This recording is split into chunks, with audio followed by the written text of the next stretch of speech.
नमस्कार विद्यार्थियों। मोहरी देवी तापड़िया कन्या महाविद्यालय जसवंतगढ़ नागौर के YouTube चैनल पर मैं प्रवक्ता मृत्युंजय खींची एक बार पुनः आपका स्वागत करता हूं, अभिनंदन करता हूं। जैसा कि हमने पिछले अध्याय में भारत के इतिहास की जानकारी के स्रोतों के बारे में बात की थी, आज हम उससे आगे वाला टॉपिक पढ़ेंगे। यह आपके BA पार्ट फर्स्ट के सिलेबस में दिया हुआ है। ठीक है,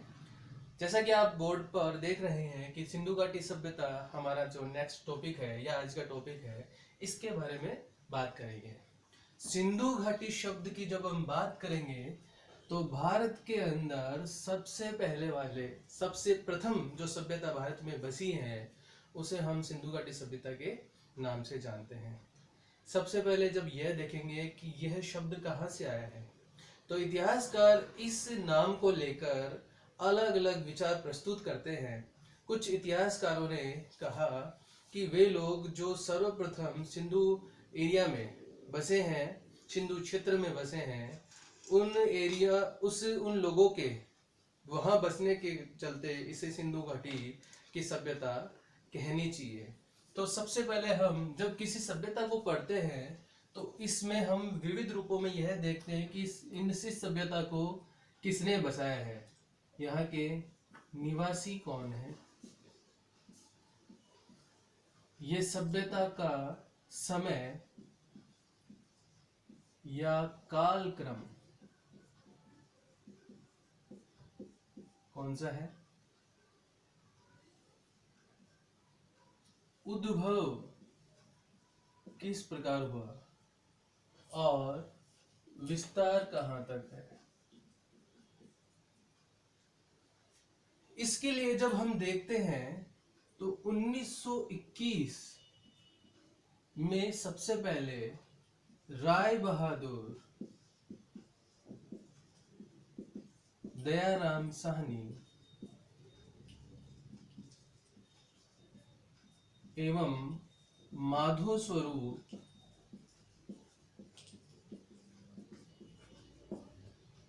वत्स, इन दोनों इतिहासवेताओं को सिंधु घाटी सभ्यता का प्रथम स्थल हड़प्पा, इसकी जानकारी मिली और इन्होंने इस जानकारी को विस्तारित रूप में बढ़ाने का निर्णय किया।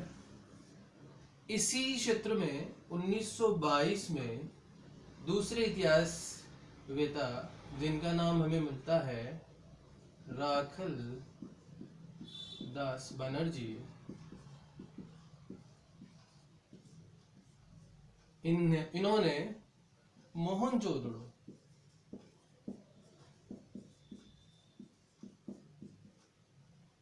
इस स्थल की खोज की और इस दोनों ही स्थलों की खोज पर इन इतिहासवेता या पुरातत्ववेताओं ने यह देखा कि इन पर इनके जो अवशेष हैं वो मिलते जुलते हैं, अर्थात जिन लोगों ने इन स्थलों पर निवास किया है वह एक दूसरे से बहुत अधिक संख्या में समानता रखते हैं। तो इस समय पुरातत्व सर्वेक्षण विभाग के महानिदेशक के पद पर जॉन मार्शल नियुक्त थे।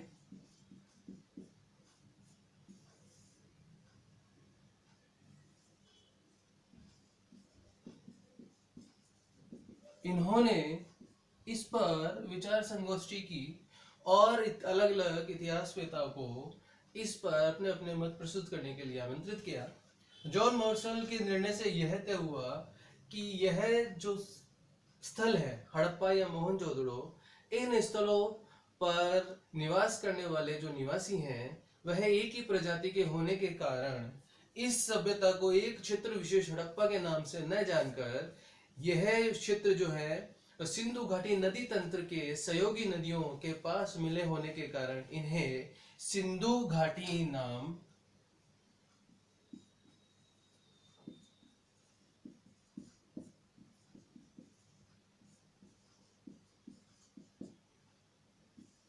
देना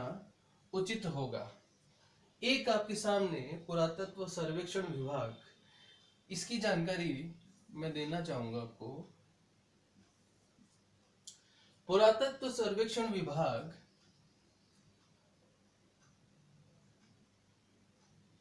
की जब हम बात करेंगे तो सबसे पहले हम देखेंगे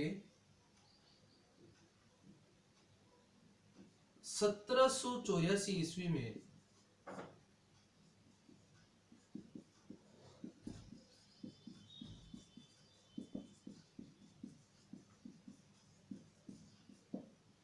सत्रह सौ चौरासी ईस्वी में बंगाल में एशियाटिक सोसाइटी की स्थापना की गई, जिसका उद्देश्य साहित्य पर विभिन्न काम करना था। साहित्य और उपस्थित ग्रंथों को विस्तारित करके, उन्हें अनुवादित करके और इनमें लिखी गई सामग्रियों को जो है पढ़ना और इसे आगे बढ़ाना था। इस समय जो कि चूंकि नाम से हम देखेंगे एशियाटिक सोसाइटी ऑफ बंगाल, तो जाहिर है कि यह बंगाल में ही बनाई गई। और समय जब आप देखेंगे 1784, इस समय ब्रिटिश ईस्ट इंडिया कंपनी के अधीन भारत था। तो इस समय जब पुरातत्व सामग्रियां अत्यधिक संख्या में प्राप्त हो रही थी, तो एशियाटिक सोसाइटी को जब पुरातत्व सामग्रियां अत्यधिक मात्रा में प्राप्त हुई, तो उन्होंने इस क्षेत्र में अपना विस्तार करने की कोशिश की और इन प्राप्त सामग्रियों की जांच हेतु उन्होंने पुरातत्व सर्वेक्षण विभाग की स्थापना की, जो कि 1861 ईस्वी में अलेक्जेंडर कनिंघम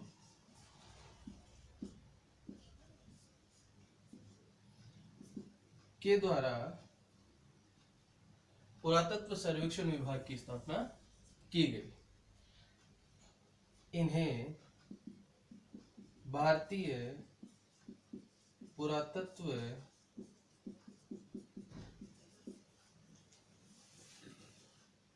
विभाग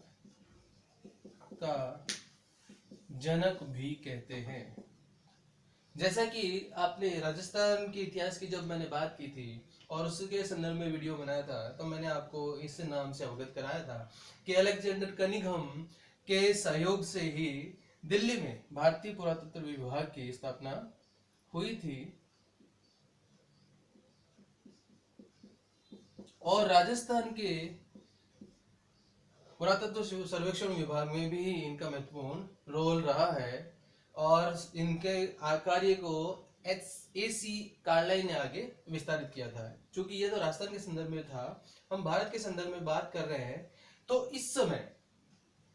जब बंगाल में एशियाटिक सोसाइटी की जो विभाग है, इस विभाग को पुरातत्व सामग्री अत्यधिक मात्रा में मिली, तो इस कार्य को विस्तारित करने हेतु प्रयास किया जेम्स प्रेसेप। इन्होंने पुरातत्व सामग्रियों में जो अभिलेख है,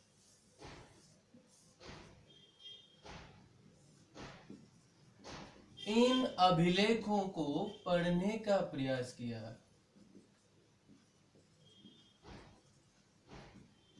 ऐसा प्रयास करने वाले ये प्रथम व्यक्ति थे। जब हमने पिछली वीडियो में भारत के पुरातत्व संबंधी जो स्रोत हैं, उन स्रोतों की बात की थी, तो हमने ये देखा था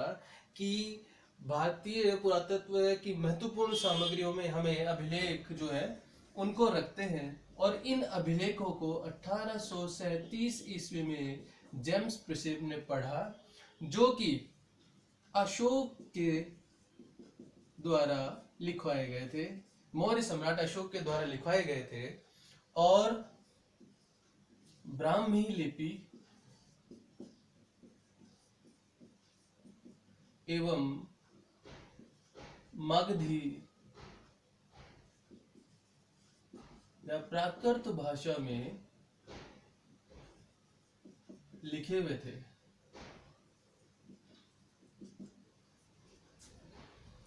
इससे हमें यह जानकारी मिलेगी, जब हम अशोक मौर्य सम्राट अशोक की बात करेंगे तो हम ये देखेंगे कि अशोक के अभिलेखों को सबसे पहले 1750 ईस्वी में पोर्ट्रे दी फेंथेलर ने खोजा, और इन्हीं अभिलेखों को 1837 ईस्वी में जेम्स प्रशेप ने पढ़ने का प्रयास किया, जो कि ब्राह्मी लिपि में थे, और इन्होंने इन सबसे पहला प्रयास किया और इन्हें अनुवादित करने की कोशिश की। तो ये वह व्यक्ति है जिन्होंने पुरातत्व संबंधी सामग्रियों को सबसे पहले विस्तारित करने का प्रयास किया है। इसी क्षेत्र में फिर अलेक्जेंडर कनिंघम ने 1861 में जो है विस्तारित करके पुरातत्व संबंधी विभाग जो है उसकी स्थापना करके, और जितनी भी पुरातत्व सामग्री है पूरे भारत से प्राप्त उन सामग्रियों को जो है संरक्षित करने का प्रयास किया। इतिहास में अलेक्जेंडर कनिंघम पहले व्यक्ति हैं जो ये प्रयास कर रहे हैं। इसके पश्चात जो है जब इनकी 1885 में जब ये यहां से रिटायर हो गए तो इन्होंने इस जो दायित्व है इस दायित्व को जॉन मार्शल को सौंप दिया, और इसके पश्चात जॉन मार्शल जो है इन्होंने भारतीय पुरातत्व सर्वेक्षण विभाग के निदेशक के पद पर कार्य किया। तो यहाँ से आपको दो जानकारी मिल गई। एक तो यह है कि ये वही जॉन मार्शल है जो सिंधु घाटी सभ्यता का नामकरण कर रहे हैं, और दूसरा यह है कि भारतत्व पुरातत्व विभाग के पद पर, निदेशक के पद पर अलेक्जेंडर कनिंघम के बाद में पदभार संभाल रहे हैं। उम्मीद करता हूं कि आपको ये जानकारियां अच्छी लगी हैं, पसंद आ रही हैं।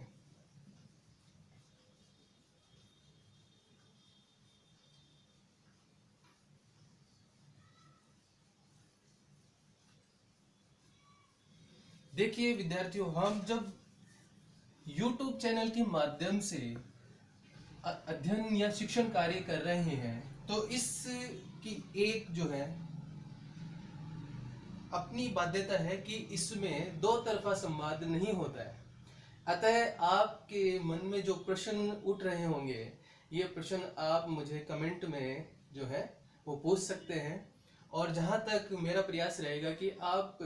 जो साधारण तौर पर जो प्रश्न आपके मन में आएंगे मैं उन्हें पहले ही अपने प्रयास से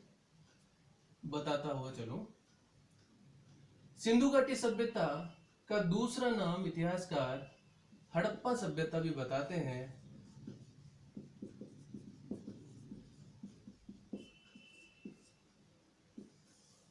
यह पहला स्थल है जो सिंधु घाटी सभ्यता का हमें प्राप्त हुआ है। हड़प्पा सभ्यता की जब खोज की बात करेंगे, स्थल की खोज की बात करेंगे, तो हमने ये देखा कि ये निवासी कौन कौन से हैं, इसका कालक्रम कौन सा है, उद्भव कब हुआ, किस समय भारत के अंदर ये स्थायी रूप में बसे हैं, और कौन कौन से एरिया तक इन्होंने विस्तार किया है। तो इसके पहले सबसे पहले हमारे मन में ये प्रश्न आता है कि सिंधु घाटी सभ्यता या हड़प्पा सभ्यता की जो अवशेष हैं वह अवशेषों को किस माध्यम से हम यह निश्चित रूप से कह पाएंगे कि ये अवशेष उस वर्ष के हैं, या जब मैं इसका समय बताता हूं कि अलग अलग इतिहासकारों ने इसके अलग अलग समय बताए हैं। कुछ इतिहासकार इसका समय 2500 ईसा पूर्व से बताते हैं, कुछ इतिहासकार इसका समय जो है वो 2300 ईसा पूर्व से बताते हैं, कुछ इतिहासकार इसका समय 2350 ईसा पूर्व से बताते हैं, और इसका जब कालक्रम की बात करते हैं तो सर्वमान्य मत निकल कर आता है 2350 ईसा पूर्व, और यह जो है वो C14 या रेडियो कार्बन 14 पद्धति से निर्धारित किया गया है कि 2350 ईसा पूर्व से 1750 ईसा पूर्व भारत के अंदर जिस सभ्यता का अस्तित्व था वह द्रविड़ सभ्यता या सिंधु घाटी या हड़प्पा सभ्यता के नाम से जानी गई है। अब आपके सामने एक नवीन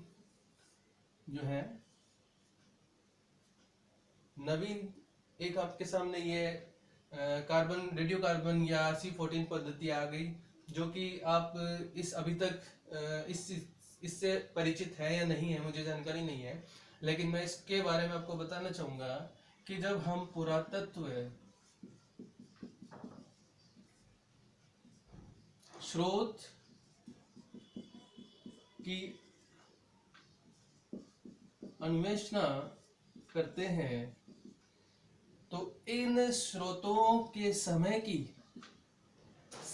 का जो निर्धारण है,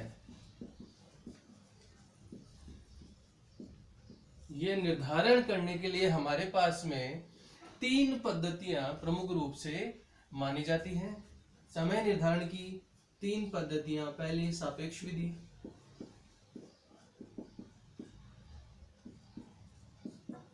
दूसरी निरपेक्ष विधि और तीसरी C14 या रेडियो कार्बन 14 पद्धति। सापेक्ष विधि किसी वस्तु को दूसरे वस्तु के सापेक्ष रखकर और उसकी जानकारी तुलनात्मक अध्ययन करना सापेक्ष विधि है। किसी वस्तु को उस वस्तु के सापेक्ष न रखकर अनुमान लगाकर जिस विधि के द्वारा उस वस्तु की तुलना की जाती है वह निरपेक्ष विधि है। और C14 या रेडियो कार्बन 14 पद्धति जो कि पुरातात्विक स्रोतों में सर्वाधिक रूप में मानी गई, प्रमाणिक मानी गई जो पद्धति है, उस पद्धति के बारे में थोड़ी सी चर्चा करते हैं कि देखिए सभी जितने भी प्राणी हैं, ये जितने भी जीव हैं, इन जीवों में रेडियो कार्बन 12 और रेडियो कार्बन 14 जो है वह उपस्थित होता है। रेडियो कार्बन 12 तो रेडियोधर्मी नहीं है, अपितु रेडियो कार्बन 14 रेडियोधर्मी है। रेडियोधर्मी शब्द से हमारा तात्पर्य यह है कि वह वस्तु जिससे कार्बन जो है वो ऊर्जा के रूप में, इलेक्ट्रॉन के रूप में, अल्फा बीटा गामा के रूप में जो है प्रगणित या विस्तारित हो या बाहर निकले। ठीक है, इसलिए रेडियो कार्बन 14 पद्धति जिसमें कार्बन 12 और कार्बन 14 दोनों का तुलनात्मक अध्ययन किया जाता है, इस विधि में जब जीव या वस्तु जिसमें रेडियो कार्बन 12 और 14 दोनों होते हैं, जब उस वस्तु, उस प्राणी के द्वारा, जीव के द्वारा जब वह मृत अवस्था में होता है और जब उसके अवशेष हमें मिलते हैं तो उस अवशेषों से रेडियो कार्बन, उस अवशेषों से कार्बन 12 और कार्बन 14 जो है उसका अध्ययन किया जाता है और उस अध्ययन से हमें उसकी तिथि या काल की जानकारी मिल जाती है। अगर हम सीधे शब्दों में कहेंगे तो वह प्राणी या सजीव या वस्तु जब कार्य अवस्था में था और जब वह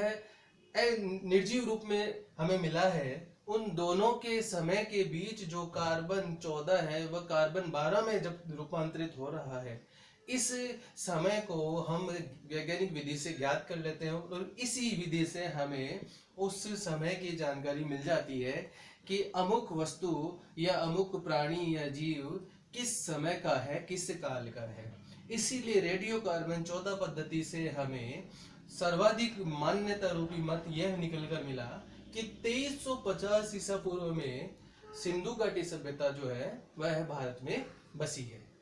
उम्मीद करता हूं कि आपको यह समझ में आया होगा।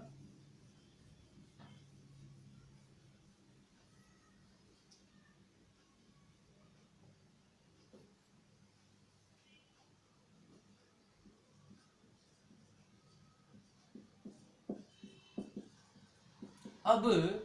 हड़प्पा सभ्यता के निवासियों की बात करेंगे तो हम यह देखेंगे कि यह द्रविड़ सभ्यता के नाम से भी जानी गई है। भूमध्य सागर से चलकर आने वाले लोग जो कि भारत में सिंध क्षेत्र में बसे हैं, इन सिंध क्षेत्र में के बाद में सिंधु नदी तंत्र की सहायक नदियों के पास में जिन्होंने अपना रहन सहन किया है, इन यहाँ के लोगों के अवशेष भूमध्य सागर के लोगों के अवशेष से बहुत अधिक समानता रखने के कारण सिंधु घाटी सभ्यता के लोगों का प्रारंभिक स्थल या प्रारंभिक जीवन भूमध्य सागर के आसपास का माना गया है। तो इतिहासकार जो है वह इनको भूमध्य सागरीय या मेडिटेरियन लोग भी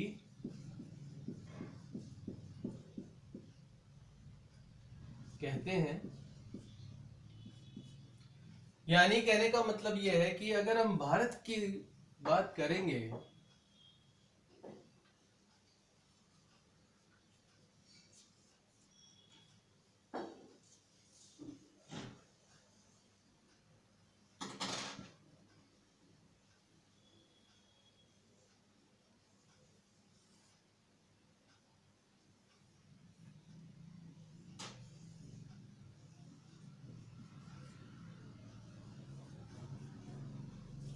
तो यह अफगानिस्तान, ये पाकिस्तान, भारत के अंदर यह जो एरिया है, जैसे पंजाब या पाकिस्तान, जिसकी सीमा पाकिस्तान की लग रही है, और यहाँ इस एरिया को भारत में पंजाब और यहाँ पाकिस्तान कह रहे हैं, और इसके मध्य का जो एरिया है जिसे सिंध क्षेत्र कह रहे हैं, यहाँ पर इन लोगों ने सबसे पहले निवास स्थान अपना बनाया है। ठीक है। प्रारंभिक स्थलों की बात करेंगे तो हमने यह देखा कि सिंधु घाटी सभ्यता के सबसे पहले स्थल 1921 में हड़प्पा, जो कि राय बहादुर दयाराम साहनी और माधव स्वरूप वत्स ने खोजा।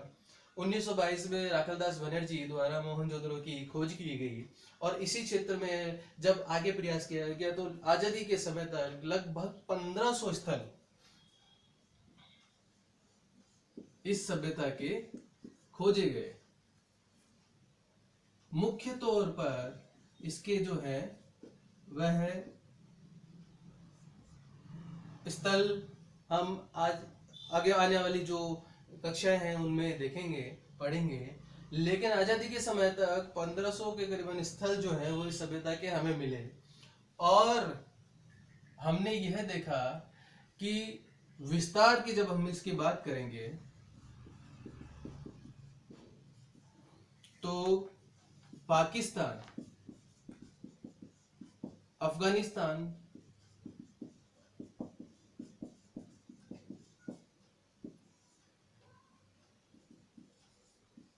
एवं भारत,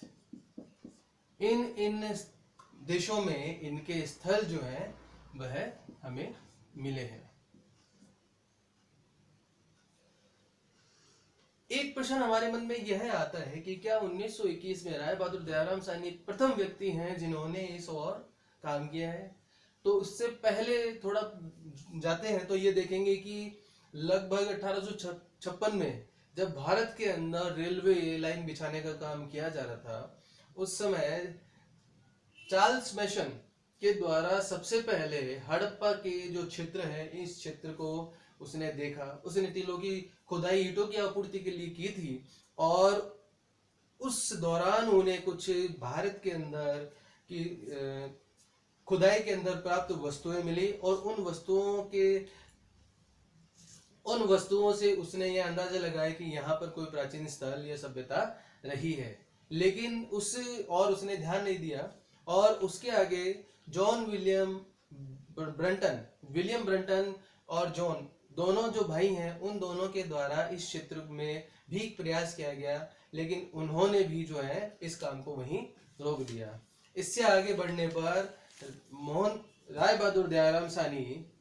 और माधव स्वरूप वत्स दोनों ऐसे व्यक्ति हैं जिन्होंने सर्वप्रथम इस ओर प्रयास किया और उन्हें सफलता मिली। तो यह आज सिंधु घाटी सभ्यता की हमने जब बात की है तो प्रारंभिक तौर पर, मोटे मोटे तौर पर हमने इसकी शुरुआत की है। इसके आगे जो हम नेक्स्ट वीडियो में देखेंगे, उम्मीद करता हूं कि आपको यह समझ में आया होगा। धन्यवाद।